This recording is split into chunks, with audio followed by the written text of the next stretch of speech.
대한민국 야구 대표팀 1패 족쇄를 안고 일단은 슈퍼라운드에 진출을 할 수 있게 됐습니다. 태국전을 승리로 마치면서 슈퍼라운드 일단은 진출에 성공을 했는데요. 이제 B조 결과 보시면 아시겠습니다만 대만이 3전 전승으로 1위고요. 한국이 2승 1패로 이제 2위로 또 진출을 하게 됐습니다. 이제 A조 같은 경우에는 이변이 나왔죠. 중국이 3승 무패로 1위, 그리고 일본이 2승 1패로 또 2위로 이렇게 진출을 하게 됐는데, 슈퍼라운드 뭐 5일부터입니다. 이제 내일부터 슈퍼라운드에 돌입하게 되고, 한국 여전히 뭐 결승행을 장담할 수는 없는 상황이지만 여전히 가능성은 남아 있다라는 거. 5일 A조 1위인 중국과 또 이제 맞대결을 하고요. 6일에는 이제 A조 2위와 또 이제 격돌을 하게 됩니다. 일본과 맞붙게 되는 건데, 대만과는 따로 이제 경기를 치르지 않고 이제 1라운드 전적이 그대로 반영이 되기 때문에 만약에 이제 결승전에서나 또 다시 한번 또 만날 수 있는 그런 상황이 되는 것 같습니다. 한국은 본선 라운드 대만전 패배를 안고 슈퍼라운드에 나서게 됐는데요. 만약에 이제 일본에 패하게 된다면 대만 일본 상대 2패로 결승 진출 실패가 확정이 되는 그런 상황이고, 일본을 이긴다고 하더라도 3국 모두 2승 1패가 된다고 한다면 팀 퀄리티 베이스 이닝당 득실차를 또 따져서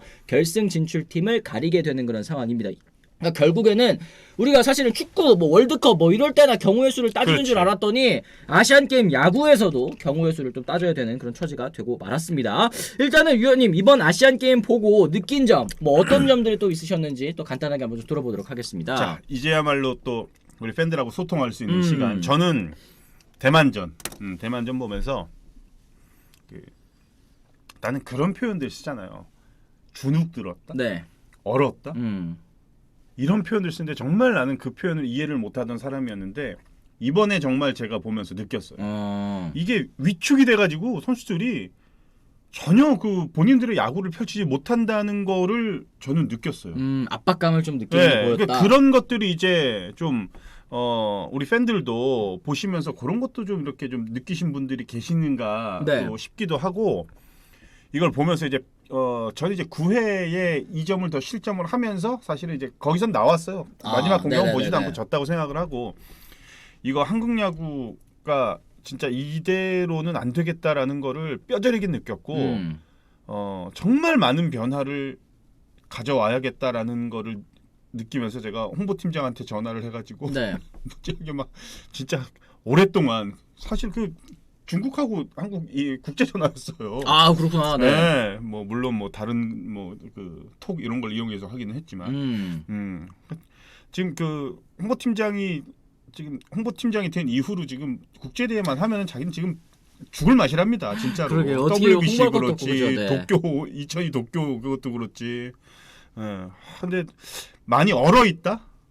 이게 경험 부족이 그대로 드러나는 그런 그러게요. 모습인데. 네. 미생님도 선수들이 나이가 어려서 그런지 왠지 다 얼어붙어 있는 것 같고 표정들도 다들 어둡더라고요. 다 젊은 선수들이라 타석에서 뭔가 쫓기는 느낌이 들기는 합니다. 이동원님께서 또 얘기를 하셨습니다. 오목교 족쟁이님, 이변이 아니라 실력차가 보여서 더 문제였다라는 말씀해 주셨는데, 물론 이번 이제 아시안 게임 같은 경우는 연령 제한이 처음으로 이제 도입된 대표팀, 아시안 게임 대표팀이기 때문에 저희 우리나라 대표팀이 뭐 풀전력으로 나갔다라고 있는 이제 할 수는 없겠죠. 그리고 이제 선수단 구성에 있어서 여러 가지 또 잡음도 있었고, 또 이제 명단도 과연 이게 최선인가라는 얘기들은 계속 꾸준히 나왔었던 것 같은데, 이게 경기 대만전 지고 나서 우리가 이제 6개월 전에 WBC 또 좋은 성적 내지 못하고 1라운드에서 탈락했을 때 나왔었던 문제 진단이 똑같이 나왔다라는 점도 또 눈여겨봐야 될 것 같아요. 6개월의 시간, 물론 이제 길다면 길고 짧다면 짧은 시간이지만 그동안 뭐 무언가가 변화하기에는, 바뀌기에는 좀 시간이 너무 짧았던 게 아닌가 싶기도 그렇죠. 합니다. 네. 뭐 역시나 뭐 이정우 선수가 생각이 안 날 수가 없는 지금 대회인 것 같아요. 그리고 일단은 우리가 그 자카르타 팔렘방 아시안 게임 때도 딱 이런 케이스였어요. 대만한테 1차전 지고 나서 결국 금메달 따긴 했지만, 근데 그때는 뭐 우리가 완전 최전력으로 나갔던 그렇죠. 그런 대회였고, 금메달 또 어쨌든 땄고, 그죠? 네. 네. 뭐 아직 기회는 있습니다. 우리도 기회는 있기 때문에 조금만 기다려 주시면 좀 감사할 것 같고, 이제는 일본하고 진짜 경기력만 놓고 보면은 지금 불안불안합니다, 사실은. 네, 가능성이 그렇게 높아 보이지는 않고, 정말 말 그대로 정말 반반이에요. 반반이기 때문에 아직 뭐 우리나라가 물론 뭐 대만한테 지면서 많은 팬들이 또다시 충격에 빠지기는 했지만 네. 대회가 아직 끝나지 않았다는 점을 조금 생각을 해주시고 그렇습니다. 네. 이한방님 2,000원 고맙습니다. 감사합니다. 네. 이렇게 성적에 민감하면서 팀 간 배분과 나이 제한은 또 왜 한 건지 어린 선수들만 좀 불쌍합니다. 이런 얘기 해주셨는데 사실 최근에 국가대표 특히 이제 국제대회에서 좋은 성적을 거두지 못하다 보니까 이게 계속해서 좀 족쇄처럼 작용하고 있는 게 선수들이 사실 저는 그 생각도 들어요. 이거 뭐 팬 여러분들께 뭐라고 드리는 건 아니지만 선수들이 대표팀 나가가지고 뭔가 잘 되면 본전이라는 생각을 하고 있는 것 같다는 느낌이 좀 들거든요. 그러니까 잘 되면 본전, 못하면 욕만 드립다 먹고 이런 느낌을 가지고 임한다는 생각 좀 지우기가 어려웠어요, 저는. 분명히 그런 게 좀 있죠. 잘해야 본전이라는 거. 그건 정말 이젠 옛날 얘기입니다. 그쵸. 네, 이제 지금 하고는 맞지가 않아요. 옛날에야 정말 경쟁력이 있었고 국제 대회마다 좋은 성적을 거뒀기 때문에 더 그런 것들은 충분히 우리가 그렇게 얘기할 수 있는데 지금은 냉정하게 보면은 한국 야구의 그 입지가 많이 이제는 떨어져 있다라는 거는 뭐 대회에서 다 드러났잖아요. 그렇죠. 그래서 네. 그런 생각을 가지실 필요까지는 없고 다시 우리가 이제 재도전한다라는 생각을 좀 해야 되고 그리고 제가 개인적으로 또 하나 좀 의견을 내고 싶은 부분이 축구 국가대표팀은 그 전력 강화라는 그 부서팀이 있어요. 네. 근데 그건 이제 꾸준하거든요. 축구는. 근데 대한민국은 그러질 못해요. 전력강화위원회가 있다라고 하는데 전 진짜 위원들도 계속 바뀌잖아요, 네, 그죠? 그것도 네. 이제 항상 바뀌고 그리고 뭐 속된 말로 약간 성과가 좋지 않았다라고 하면은 물갈이를 좀 할 필요도 있어요. 왜냐하면은 그거는 기분 나쁘게 들리실지 모르겠지만 기존에 몸 담고 있던 분들이 성적이 좋지 않았을 때 계속 가져가면 그분들도 부담인 거고 팬들도 당연히 어떠한 변화를 줘야 되는데 그게 선수단의 변화만 줄 게 아니라 내부적인 변화가 이제 필요하다라는 거죠. 그리고 그래요? 꾸준하게 관찰할 필요가 있습니다. 저는. 맞습니다. 네, 네. 그래서 이런 것들이 좀 이제는 그 축구 국가대표팀을 좀 약간 벤치마킹할 필요가 있지 않을까 이런 그래요? 생각 좀 들고요. 세라피모님 풀로 구성해서 나가면 병역이니 뭐니 어쩌고 저쩌고 제한해서 나가니 어쩌고 저쩌고 제한해서 나가니 경기력이 개판 요 어느 장단에 맞춰서 구성을 하겠습니까? 요런 얘기들도 좀 있으시고 지금 강백호 뉴욕맘님께서 강백호 선수 엎드려 있는 모습까지 사진 찍어서 노르기라고 기사 쓰는 건 진짜 아니라고 봅니다. 본인 너무 힘든데 좀 내버려 둡시다. 아직 어리고 숨쉴 구멍 좀 내버려 뒀으면 좋겠습니다. 별로 뭐 개인적으로 뭐 좋아하진 않는 선수인데 이번엔 진짜 불쌍하다고 생각했습니다. 그러니까 그 귀걸이 끼고 있는 것까지도 막 뭐라고 하는 분들이 계시더라고요. 그러니까 물론 이제 강백호 선수가 국제 대회에서 혹은 이제 대표팀 나가가지고 안 좋은 모습을 보여준 때도 있고 또 이번 대표팀 때는 또 성적도 잘 나오지 않고 있기 때문에 좀 원망스러우신 분들이 있으실 수는 있겠지만 이게 너무 못한다고 욕만 하고 이러면 사람이 원래 좀 주눅 들잖아요. 근데 잘한다 그래 잘할 수 있어 응원해주고 이러면은 선수들도 좀 힘을 받아서 잘할 수도 있을 것 같은데 이게 그러기에는 너무 많이 와버린 것 같아가지고 좀 아쉬운 마음도 개인적으로 좀 드는 것 같습니다. 강백호 선수 참 그 이미지가 이미 그 도쿄올림픽 대회 때부터 시작을 해서 여러 가지로 지금 안 좋잖아요. 네, 안 좋은 거 좋아하는 팬들보다 솔직한 얘기로 싫어하는 팬들이 더 많으실 거예요. 아마 강백호 선수는. 그리고 이미지 자체가 지금 완전히 그렇게 굳어졌어요. 이제는 굳어졌기 때문에 뭐 하나만 이렇게 눈에 좀 어긋나는 행동이라든지 이런 것들을 보이면 그냥 전부 다 공격들을 하시니까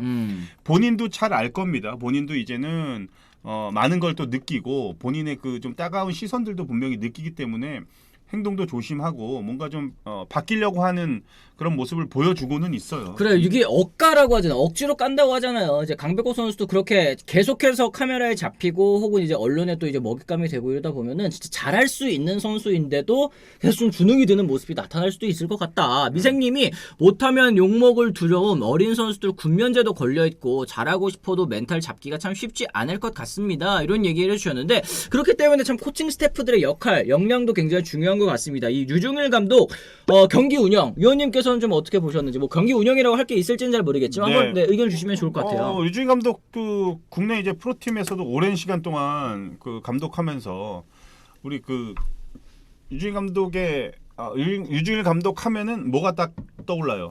남인 너밋. 나 믿을게. 그치. 나는 믿을 거야. 뭐 누구 믿을 거야 이런 거 있죠. 네. 약간 그런 그 뭐 큰 야구, 통큰 야구라고 해야 될까요? 뭐 특별하게 그렇게 막 작전이 많이 나간다거나 뭐 이런 야구를 펼치지는 않았죠. 근데 이제 삼성 라이온즈 시절에 엄청난 업적을 달성을 했던 감독인데 그때는 이미 구성원 자체가 이게 완벽한 구성원을 갖추고 있었기 때문에 그런 야구가 또 가능을 했던 거고 지금에 와서는 대표팀을 어떻게 운영을 하는지에 대한 거는 뭐 냉정하게 보면은 이번 대만전에서는 뭘 할 수 있는 그게 사실은 없었어요. 어떠한 뭐 공격에서나 특히나 무슨 뭐 작전을 내세울 만한 뭐 이런 찬스도 특별하게 없었고 그쵸. 뭐가 없었기 때문에 한 경기를 놓고서 류중인 감독의 야구 스타일을 평가하기에는 좀 이르다. 우리는 기다려야 된다. 대회가 끝날 때까지. 대회 끝날 때까지. 그러고 나서 대회가 그렇죠. 대회가 마무리가 되고 우리가 뭐 처참한 성적표를 받아들일지 아니면 정말 목표했던 금메달을 딸지 금메달을 따면은 찬사가 쏟아지겠죠. 그렇죠. 해프닝이죠. 사실 네, 대만전 역시나 이 유중인 감독의 뭐 리더십 뭐 이러면서 이렇게 나갈 거고 그러지 못하면 이제 그때 돼서 우리가 이제 다양한 의견들을 내세우면서 제 생각도 그때 좀 과감하게 한번 말씀드릴 수가 있을 것 같아요. 알겠습니다. 네네. 루카시스님이 저는 지금 시기가 세대 교체 시기 같습니다. 독일 축구 대표팀도 세대 교체에 삐걱거리면서 위기다 했습니다. 얘기하셨는데 아직 독일 축구 대표팀도 저는 삐걱거리고 있는 걸로 알거든요. 개인적으로. 그러니까 이게 세대 교체라는 게 참 잡음도 많고 또 이제 이 성장통이라고 하지 않습니까? 성장통도 굉장히 또 심한 그런 시기라고 할 수 있을 것 같은데 대한민국 대표팀도 지금 뭐 그런 시기를 겪고 더 발전할 수 있고 또 성장할 수 있으면 참 좋겠습니다만 그러려면은 이 실패에 있어서 뭔가 피드백을 또 확실하게 해야 된다는 거. 우리가 WBC 때 실패하고 나서 6개월 전에 엄청 많은 분들께서 전문가분들도 그렇고 팬 여러분들께서도 그렇고 이제 고언을 많이 하셨는데 얼마나 또 반영이 됐을까? 또 이제 대표팀을 선발하는 과정에 있어서 또 여러 가지 또 잡음이 있었잖아요. 그런 부분이 얘네들은 뭐 실패를 해도 안 바뀌네? 이런 생각으로 이제 연결이 되면 그렇죠. 관심이 이제 또 떨어진다라는 제가 거. 볼 때는 저는 냉정하게 다 바꿔야 됩니다. 다 코칭 스태프도 다 바꾸고 다 바꿔야 된다고 생각을 하는 사람 중에 한 사람인데 이거는 이번 대회를 끝으로 우리가 어떤 성적표를 받아들일지에 대해서 그렇게 좀 얘기를 나누면 될 것 같고 그리고 저는 이제 여기서 이제 마지막으로 한 가지만 말씀드리면 일본이 개인적으로도 굉장히 뭐 실력 자체가 성장이 되고 팀으로만 보면은 뭐 더 이상 뭐 말할 것도 없는 이제 세계 이제 탑 클래스 팀이 이제 됐는데 그 생각을 좀 해요. 경험이 가져다주는 그 엄청난 자산. 일본 팀 보면은 메이저리그 대표팀도 초청을 하고 그 자꾸 그 세계 탑 클래스 선수들하고 붙어보죠. 붙어보는 이런 것들을 많이 하잖아요. 이게 우리나라는 없다는 거야.